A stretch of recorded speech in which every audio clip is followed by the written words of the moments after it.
Clause 44 की reporting कैसे की जाए, क्लॉज 44 में नॉन कैश एक्सपेंसेस का ट्रीटमेंट कैसे किया जाता है, शेड्यूल 3 का ट्रीटमेंट कैसे किया जाता है, नॉन टैक्सेबल सप्लाईज का ट्रीटमेंट कैसे किया जाता है। आज ये सभी कन्फ्यूजन्स हम क्लियर करेंगे, क्योंकि आज हम अपनी वीडियो में एक डिटेल डिस्कशन करेंगे about clause 44 of form 3 CD।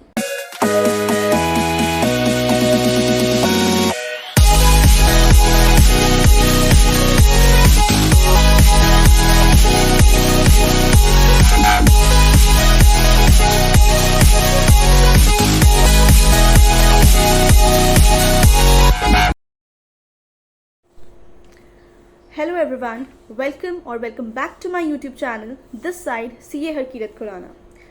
आज हम एक डिटेल डिस्कशन करेंगे of clause 44 of form 3 CD।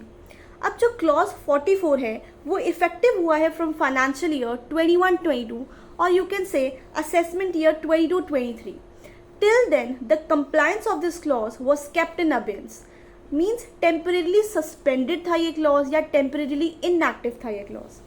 चलिए अब हम एक डिटेल डिस्कशन करते हैं इस क्लॉज के बारे में। चलिए डिस्कस करते हैं कि क्लॉज 44 कहता क्या है।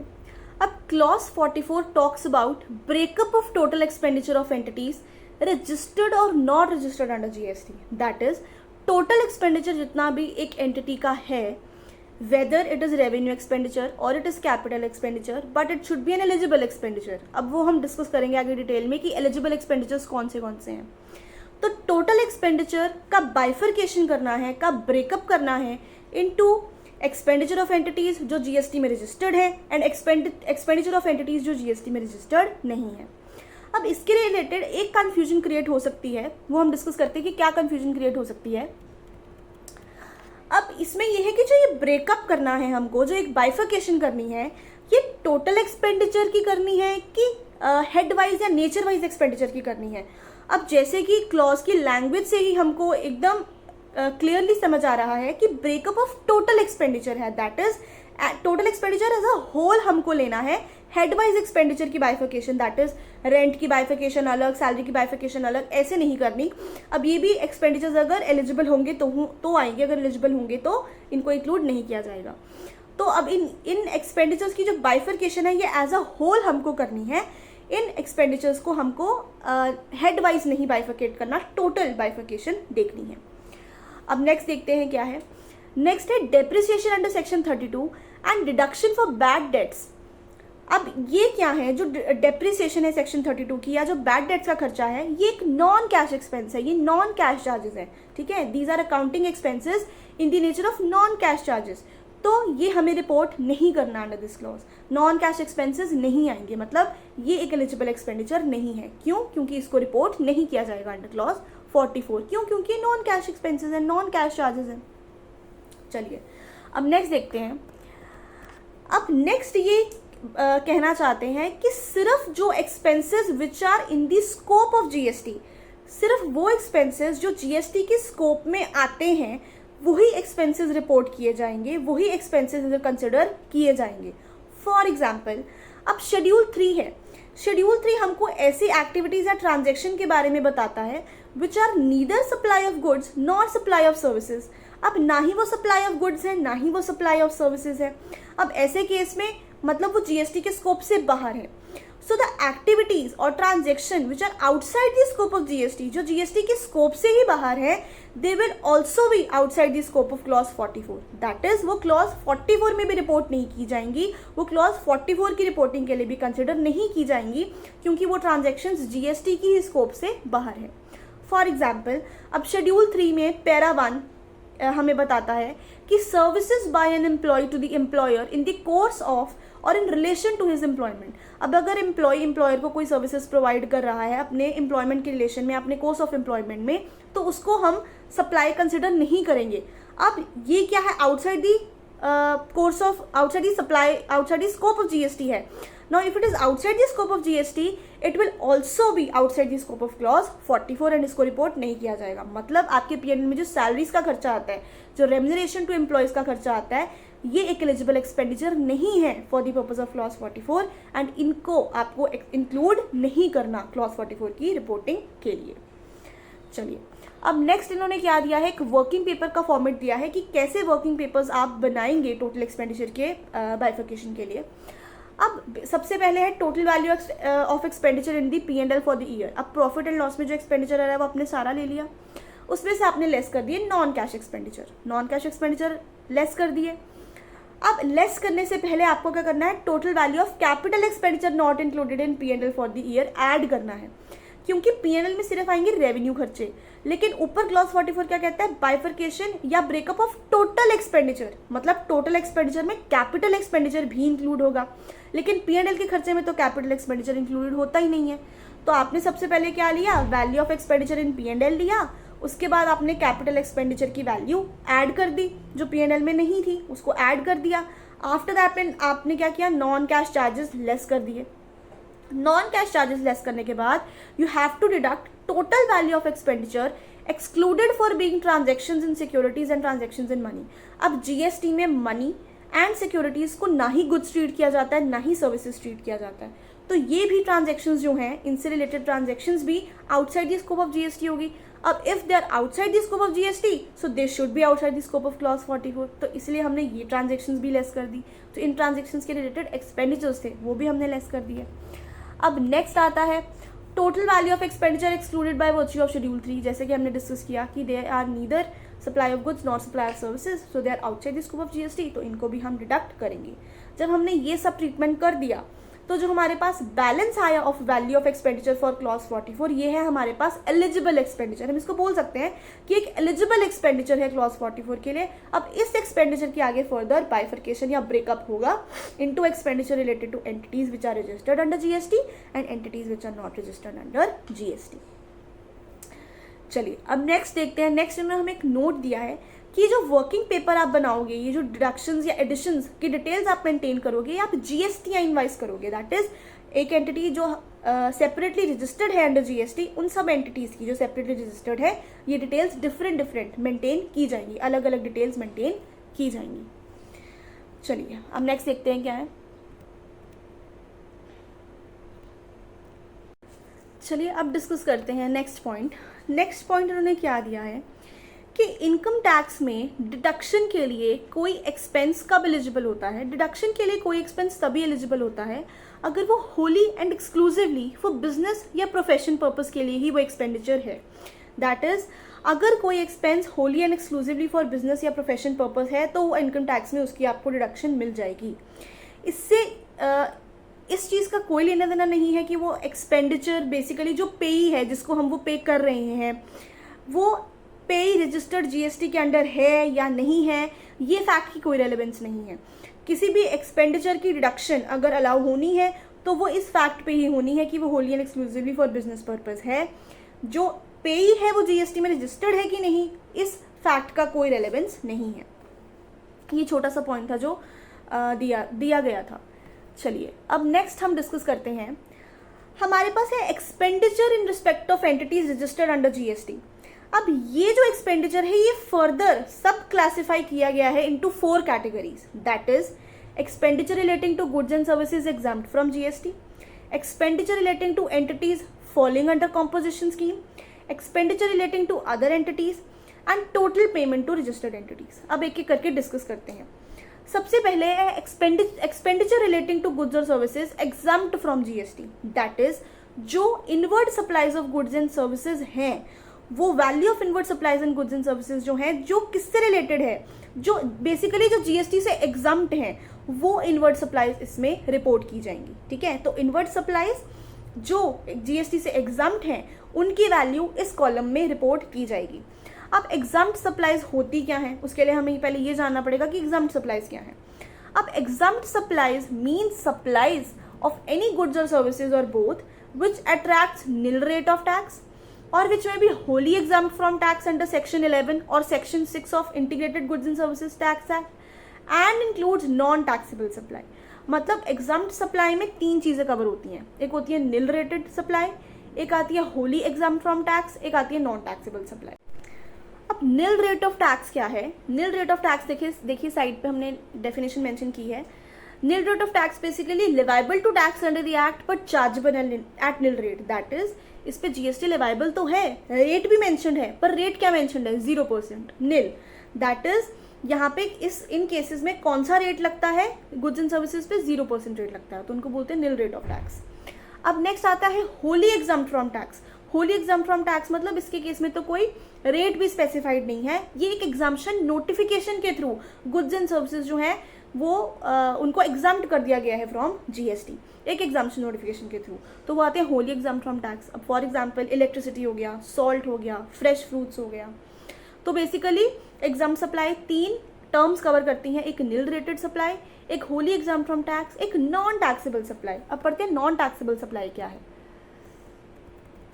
नॉन टैक्सेबल सप्लाईज वो सप्लाईज हैं which are not leviable to GST. अब इसका मतलब क्या है कि दो these supplies they fulfil the definition of supply, मतलब ये सप्लाई के स्कोप में आती हैं, ये सप्लाई कंसिडर की जाएंगी, they constitute the definition of supply, but GST leviable नहीं है इन पे, ठीक है। अब वो कौन सी सप्लाईज हैं? For example supply of alcoholic liquor for human consumption, next है supply of petroleum crude, high speed diesel oil, motor spirit, natural gas and aviation carbonate.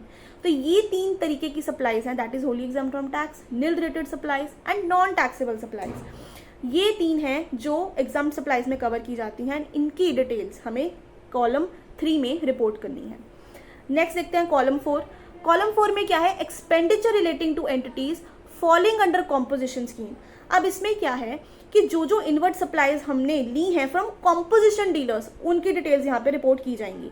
अब इस केस में हमें कुछ चीज़ें ध्यान में रखनी है कि जो कॉम्पोजिशन डीलर है वो इनवॉइसेस में अपनी जीएसटी चार्ज नहीं कर सकता। उसके बाद जो कॉम्पोजिशन डीलर है वो इंटरस्टेट सप्लाई भी नहीं कर सकता, एंड जो कॉम्पोजिशन डीलर है वो टैक्स इनवॉइस नहीं इशू कर सकता। क्यों? क्योंकि वो जीएसटी चार्ज ही नहीं कर सकता, वो सिर्फ एक बिल ऑफ सप्लाई इशू करेगा, टैक्स इनवॉइस नहीं इशू करेगा। And next है the composition dealer should have mentioned the specified words at the top of the bill of supply issued by them। क्या वो जो mention करेगा? Composition taxable person not eligible to collect tax on supplies। तो ये details हैं जो column 4 में mention होंगी, इनवर्ट सप्लाईज रिलेटेड टू जो हमने कॉम्पोजिशन डीलर से सप्लाईज ली। अब नेक्स्ट आता है कॉलम 5। कॉलम 5 में क्या रिपोर्ट होगा? हमने expenditure related to exempt supplies report कर दिया, expenditure related to composition supplies report कर दिया। अब इनके अलावा एलिजिबल एक्सपेंडिचर में से इन दोनों चीज़ों को एक्सक्लूड करके जो खर्चा बचा वो यहाँ पे कॉलम 5 में रिपोर्ट होगा।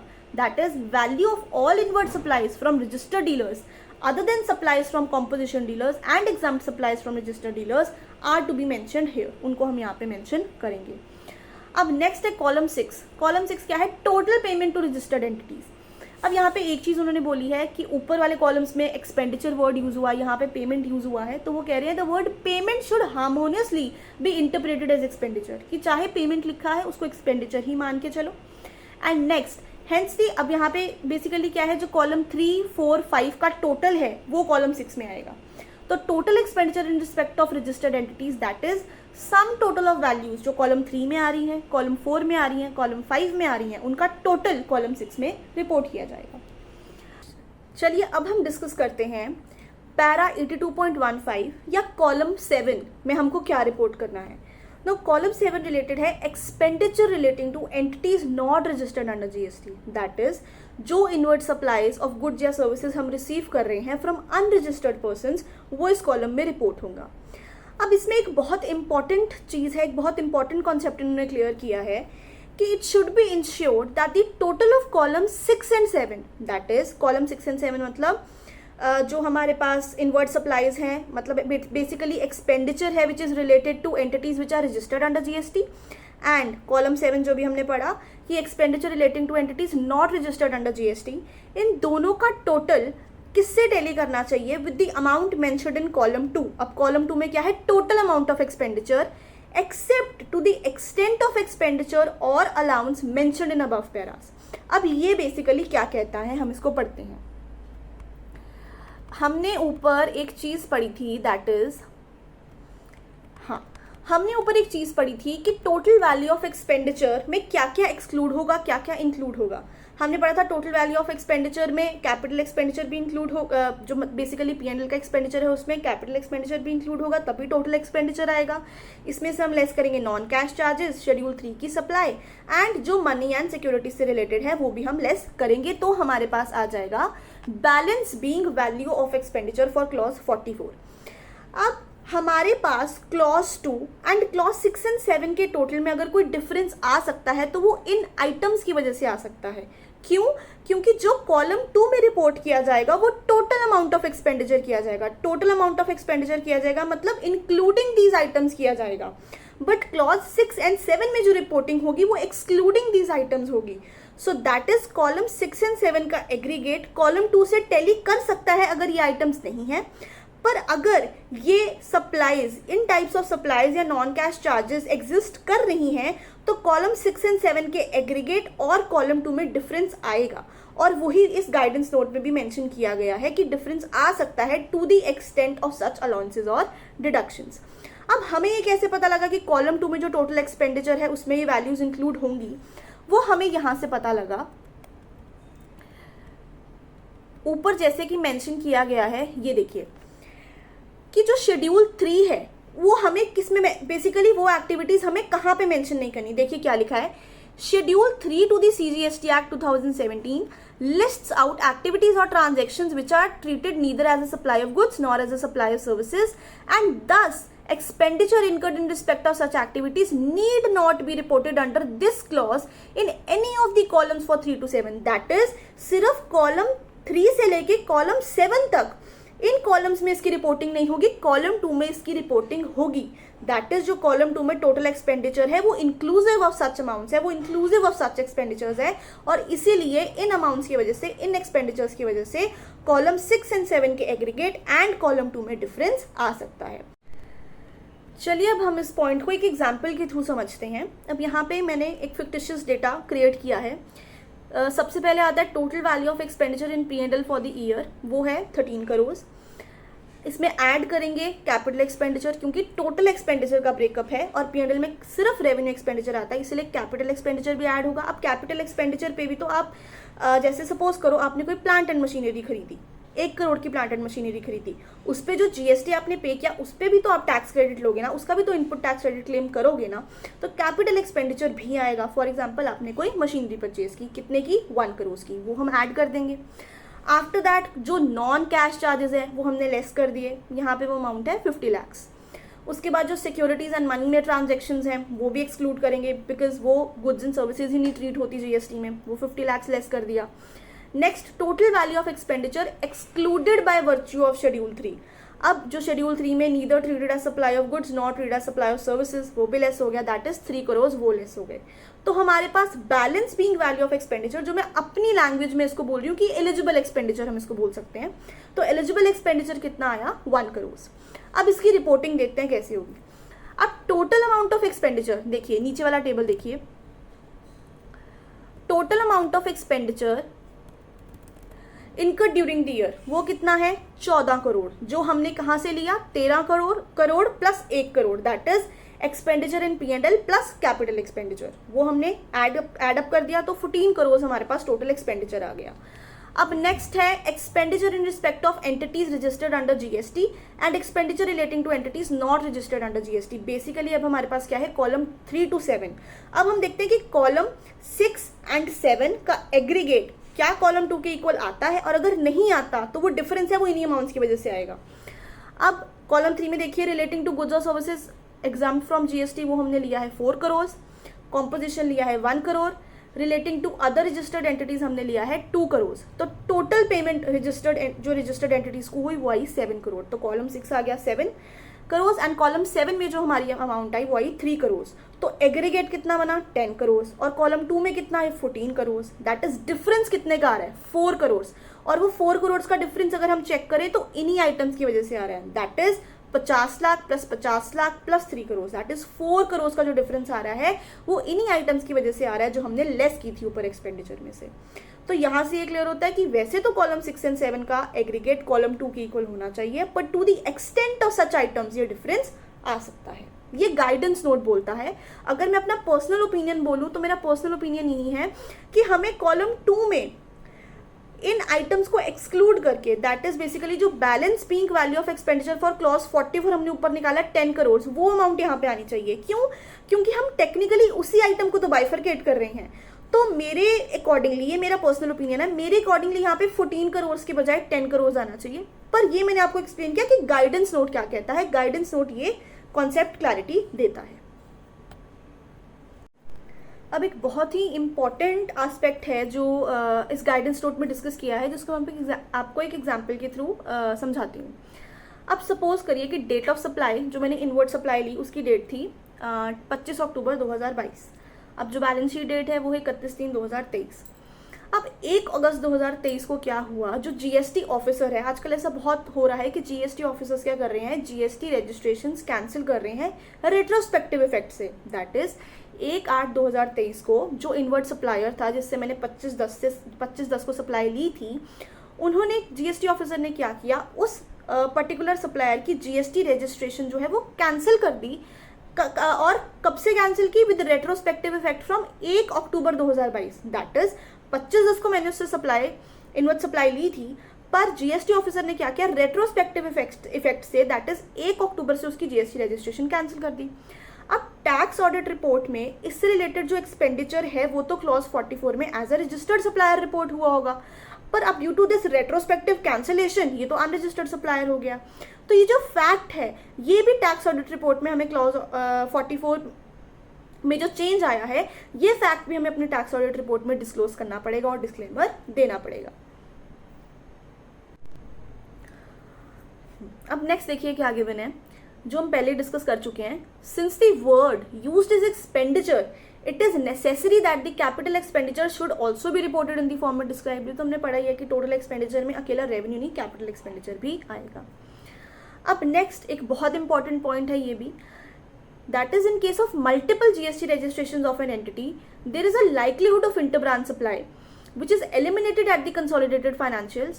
Proper reconciliation for such type of transactions may be kept on record. अब इसमें क्या दिया गया है, इसमें ये दिया गया है कि कई बार क्या होता है, एक ही एंटिटी की मल्टीपल स्टेट्स में डिफरेंट जीएसटी रजिस्ट्रेशंस हो सकती हैं। अब मल्टीपल डिफरेंट जीएसटी रजिस्ट्रेशंस हो सकती हैं, तो जीएसटी के केस में क्या है, ऐसे इंटर ब्रांच ट्रांसफर्स को भी सप्लाई माना जाता है और उस पर भी जीएसटी लगता है। फॉर एग्जाम्पल, मेरा एक कंपनी है जो क्या कर रही है, इंटर ब्रांच ट्रांसफर्स कर रही है फ्रॉम यूपी टू पंजाब। अब पंजाब की ब्रांच खरीद रही है, यूपी की ब्रांच सेल कर रही है। अब यूपी की ब्रांच जब सेल करेगी टू पंजाब की ब्रांच, तो ये इंटर ब्रांच ट्रांसफर है एंड जीएसटी में इसको सप्लाई माना जाएगा और इस पर जीएसटी लगेगा।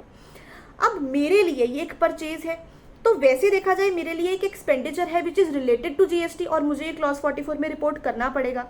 पर जब कंसोलिडेटेड फाइनेंशियल्स बनती हैं, दैट इज मेरी कंपनी की पैन इंडिया बेसिस पे जब कंसोलिडेटेड फाइनेंशियल स्टेटमेंट्स बनेंगी, तो इसको as a contra entry treat करके ये एंट्रीज को कंसिडर नहीं किया जाएगा।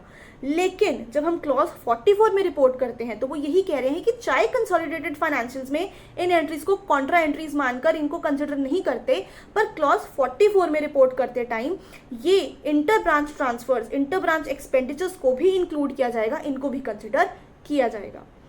अब नेक्स्ट देखिए क्या है, नेक्स्ट है, this report may be prepared for an entity as a whole or for a branch thereof as may be audited, and accordingly the information in these columns may have to be filled up consolidating the expenditure incurred under various GST registrations। अब इसमें क्या है, जैसे कि हमने ऊपर पढ़ा था कि जो वो प्रॉपर वर्किंग बनती है, दैट इज रेवेन्यू एक्सपेंडिचर में कैपिटल एक्सपेंडिचर ऐड करो, नॉन कैश एक्सपेंसेस लेस करो, शेड्यूल 3 के सप्लाईज लेस करो, that is securities and money की रिलेटेड सप्लाई लेस करो। तो वो वहाँ पे हमने एक नोट पढ़ा था कि GSTN वाइज बनेगी। तो चाहे वो GSTN वाइज बन रही है, पर उसको आपने क्या करना है, कंसोलिडेटेड एक्सपेंडिचर करके फिर उसमें रिपोर्ट करना है इन क्लॉज 44।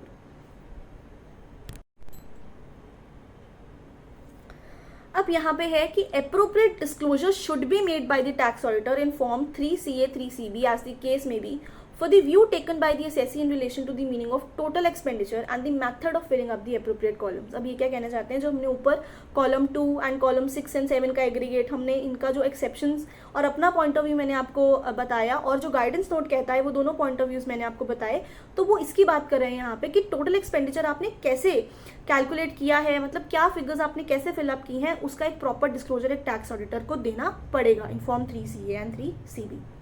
एंड नेक्स्ट है, if assessee is not in a position to give the details as required in clause 44, अगर असेसी वो डिटेल्स नहीं दे पा रहा है जो हमें क्लॉज 44 में फिल करनी है, सो द एप्रोप्रिएट डिस्क्लोजर या डिस्क्लेमर इसके रिगार्डिंग भी ऑडिटर को, टैक्स ऑडिटर को देना पड़ेगा in form 3CA and 3CB. And where the assessee has provided a reason for not being able to provide details, जहाँ पे असेसी ने कोई एप्रोप्रिएट रीजन दिया है कि वो क्यों ये डिटेल्स नहीं प्रोवाइड कर पा रहा, तो ये रीजन भी the same should be reported in form 3CA and 3CB by the tax auditor.